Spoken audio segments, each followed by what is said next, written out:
સુરતના કતારગામ વિસ્તારમાં આવેલ કંતારેશ્વર મંદિરમાં શ્રાવણ માસ નિમિત્તે બહોળી સંખ્યામાં ભાવિ ભક્તો દર્શનાર્થે પહોંચ્યા હતા. શિવાલય જય જય શિવ શંકરના નાદથી ગુંજી ઉઠ્યું હતું. ભાવિકોએ શિવાલયમાં જળ ચડાવી પૂજાપાઠ કરીને ભગવાન શિવને પ્રસન્ન કર્યા હતા. અતિ પૌરાણિક એવા કંતારેશ્વર મહાદેવના દર્શને મંદિરની વ્યવસ્થા જળવાઈ રહે તે માટે ચુસ્ત બંદોબસ્ત કરવામાં આવ્યું છે. ભાવિકોએ શિવજીના દર્શન અને પૂજા કરીને ધન્યતા અનુભવી હતી. શૈલેષ કુમાર ગોસ્વામી.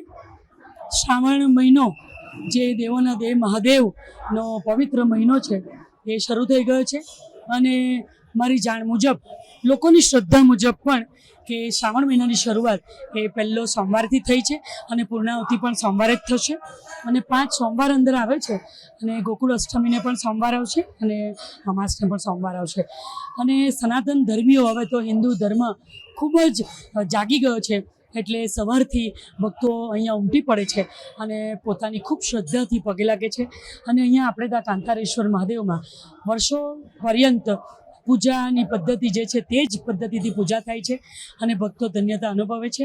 બપોર પછી જ્યારે પૂજા પૂરી થાય ત્યારે લોકોને માટે ફક્ત દર્શન ચાલુ રહે છે અને ગામે ગામથી લોકો આવે છે અને દર્શન કરીને ધન્યતા અનુભવે છે.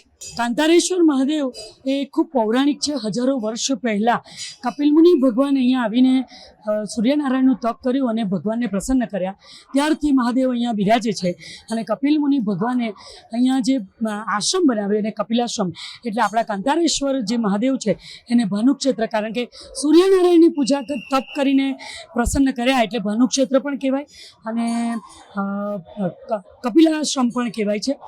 કપિલમુનિ ભગવાન જ્યારે તપ કરવા માટે આગળ નીકળી ગયા ત્યાર પછી અહીંયા જ્યારે મહાદેવ દાદા કાળેક્રમે અંદર જમીનમાં જતા રહ્યા, અદૃશ્યમાન થઈ ગયા, ત્યાર પછી અહીંયા કાંટાળું જંગલ થઈ ગયું અને કાંટાળું જંગલ, કાંટાને સંસ્કૃતમાં કાંતાર કહેવાય અને કાંતાર પરથી કતારગામ જે ગામનું નામ પડ્યું અને મહાદેવ દાદાનું નામ પણ કાંતારેશ્વર મહાદેવ પડ્યું.